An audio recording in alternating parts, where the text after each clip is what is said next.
Esto tampoco no le das nada. ¡Esta! Esto sí. Back it out.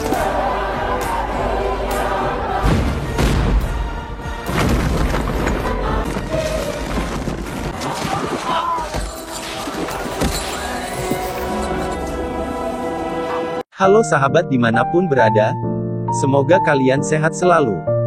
Untuk menemani waktu santai kalian, kita akan membahas alur cerita dari film yang berjudul Amistad. Film yang diangkat dari kisah nyata orang-orang Afrika yang ingin dijadikan budak secara ilegal. Seorang pria Afrika bernama Cinque, sedang berjalan-jalan dengan istrinya. Namun secara tiba-tiba sekelompok orang menyerang dan menangkapnya. Lantas ia dimasukkan ke dalam sebuah penjara. Ruang penahanan di penjara itu dipenuhi dengan orang berkulit hitam. Dari penjara itu mereka lantas dibawa menuju Kuba dengan menggunakan kapal. Mereka digiring dengan sangat tidak manusiawi, yaitu dengan tangan terikat satu sama lain.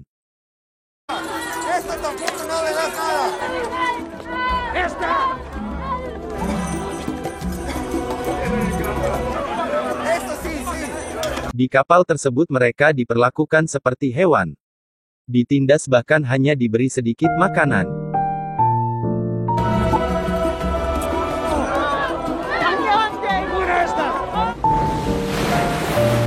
Beberapa yang terlihat sakit dan sekarat justru malah tidak diberi makanan sama sekali.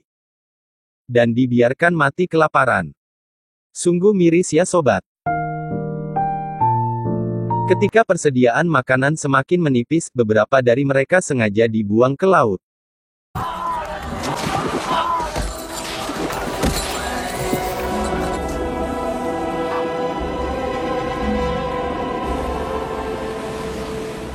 Setibanya di Kuba, mereka semua dimandikan agar terlihat bersih. Lalu selanjutnya mereka diperjualbelikan, layaknya hewan ternak. 40 orang dari mereka pun laku terjual. Ke-40 orang tersebut dibawa menggunakan kapal lain yang bernama Amistad. Mereka pun masing-masing diberi nama baru.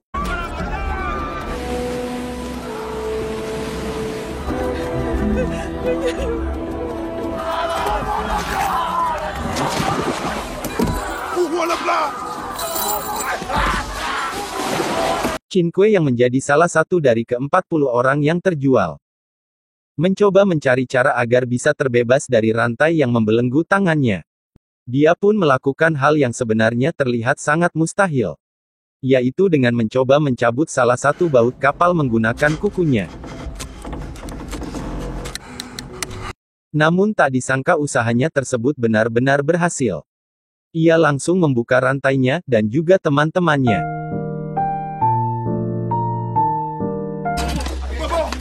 Saat tengah malam Cinque dan teman-temannya melakukan pemberontakan dan mengambil alih kapal.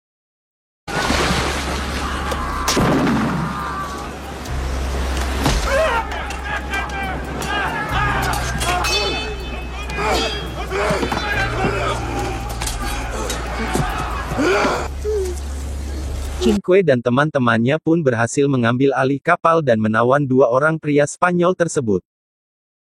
Mereka sengaja menawan dua orang dengan tujuan agar kedua orang tersebut bisa membawa mereka kembali ke Afrika.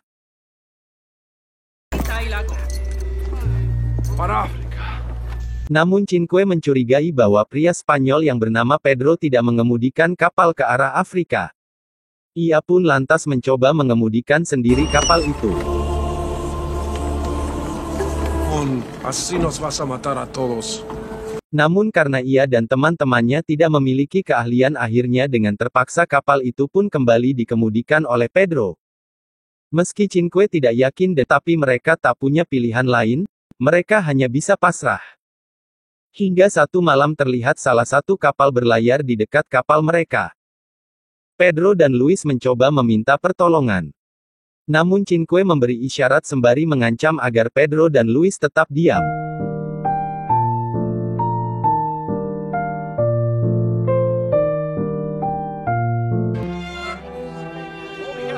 Karena jauhnya perjalanan membuat mereka kehabisan persediaan makanan bahkan air. Mereka pun memutuskan untuk berhenti di sebuah pulau. Dan mereka pun mengambil air untuk persediaan selama perjalanan. Namun saat mereka kembali ke kapal mereka dikejutkan dengan kedatangan sebuah kapal dengan bendera Amerika. Ternyata kapal itu adalah kapal Angkatan Laut Amerika. Pedro dan Luis pun terlihat berteriak berusaha meminta pertolongan.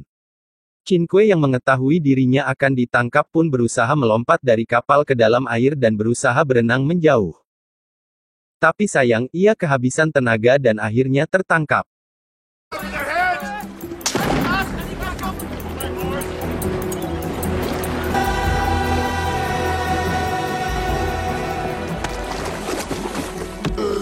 Angkatan Laut Amerika pun menyita kapal Amistad dan menangkap Cinque dan seluruh teman-temannya. Mereka pun akhirnya ditahan untuk diinterogasi dan dimintai keterangan. Cinque dan teman-temannya hanya bisa menangis dari balik jeruji besi yang menahan mereka.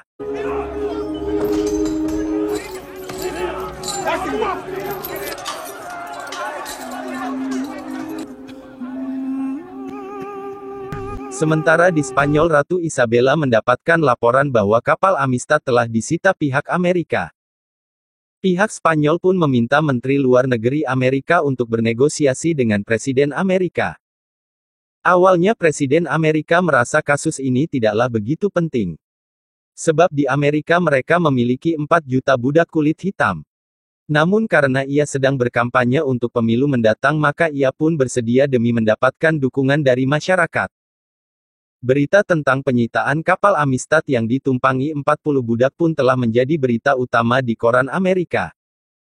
Dan ke-40 budak tersebut pun dibawa ke pengadilan untuk melakukan persidangan. Cinque dan teman-temannya pun dituntut atas tuduhan pembunuhan kru kapal Amistad. Namun aktivis anti-perbudakan bernama Lewis Tappan dan Theodore Judson mencoba melakukan pembelaan bagi pihak Cinque dan teman-temannya. Kedua aktivis tersebut dibantu seorang pengacara muda bernama Roger Baldwin. Awalnya mereka kesulitan dikarenakan tak satu pun di antara Cinque dan teman-temannya yang bisa berbahasa Inggris. Sehingga hal itu menyebabkan sulitnya dalam mengumpulkan informasi mengenai apa sebenarnya yang sudah terjadi. Selain itu sengketa kepemilikan budak itu pun terjadi di persidangan. Pihak Spanyol mengklaim bahwa mereka lah pemilik sah budak tersebut. Sementara pihak Angkatan Laut Amerika pun mengklaim bahwa mereka lah yang menyelamatkan para budak itu sehingga budak itu adalah milik mereka. Kru kapal Amistad pun tak mau ketinggalan mengklaim bahwa seluruh budak tersebut adalah milik mereka dengan menunjukkan bukti pembelian budak tersebut di Kuba. Beruntung Baldwin bertemu dengan James Covey yang mengerti bahasa Mende Afrika. Proses pengadilan pun jadi lebih mulus. Terutama setelah Baldwin menemukan buku catatan milik kru Amistad. Judson dan Baldwin juga meminta bantuan kepada mantan Presiden Amerika John Quincy Adams untuk membantu memberikan pembelaan. Awalnya Adams tidak bersedia. Tetapi setelah disurati secara pribadi oleh Baldwin akhirnya Adams pun bersedia. Di mahkamah, Adams membacakan pembelaannya. Review and thorough reflection. And detention of Senors Ruiz and Montez. Charge of slave trading! Back to their homes in Africa!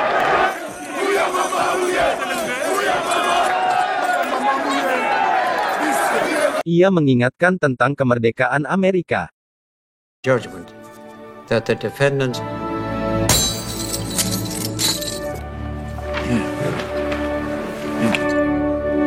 Sampai akhirnya berkat pembelaan Adams dan bukti-bukti yang telah berhasil dikumpulkan oleh Baldwin, Judson dan Lewis Tappan, Mahkamah Agung pun menjatuhkan vonis bebas ke Cinque dan teman-temannya. Dinyatakan bahwa mereka semua adalah orang-orang yang bebas bukan budak. Cinque pun sangat berterima kasih pada Baldwin yang telah berusaha keras dalam persidangan. Cinque dan teman-temannya pun akhirnya dipulangkan ke negara asalnya.